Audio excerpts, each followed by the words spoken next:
చిత్తూరు జిల్లా మామిడి రైతుల తరపున పోరుబాట పట్టారు వైఎస్ఆర్సీపీ నేతలు. మామిడి రైతులకు మద్దతు ప్రకటించిన వైఎస్ఆర్సీపీ నేతలు జీడి నెల్లూరు జ్యూస్ ఫ్యాక్టరీ వద్ద ఆందోళనకు పిలిపించారు. చిత్తూరు, జీడి నెల్లూరు, పూతలపట్టు నుంచి పెద్ద ఎత్తున మామిడి రైతులు పాల్గొనున్నారు. మామిడి రైతులను నిలువునా దోపిడీ చేస్తున్నాయి ఫ్యాక్టరీలు. ఏపీలో మామిడి రైతుల పరిస్థితి దయనీయంగా మారింది. దిగుబడి బాగున్నా గిట్టుబాటు ధర లేక రైతులు తీవ్ర నష్టాల్లో కూరుకుపోతున్నారు. మార్కెట్ల ధరలు పడిపోవడంతో పంటను ఎలా అమ్ముకోవాలో తెలియక రైతులు రోడ్డెక్కే పరిస్థితి.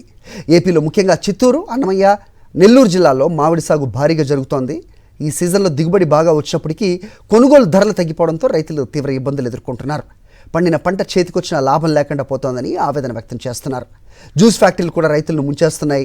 తమ పంట ఎప్పుడు కొనుగోలు చేస్తారా అని రైతులు పడిగాపులు కాయాల్సి వస్తుంది. అది కూడా అరకొర ధరకి. పంటను పారేయలేక ఇటు గిట్టుబాటు ధర రాక రైతుల కష్టాలు అన్నీ కావు. సీఎం సొంత జిల్లాలో మామిడి రైతులు ఇన్ని కష్టాలు పడుతున్నా కూటమి ప్రభుత్వం మాత్రం పట్టించుకోవట్లేదు. వైఎస్ఆర్సీపీ నిరసనల నేపథ్యంలో నిన్న అర్ధరాత్రి నుంచే జ్యూస్ ఫ్యాక్టరీల ఎదుట ఉన్న మామిడి లోడ్ ట్రాక్టర్స్ను లోపలికి అనుమతించారు.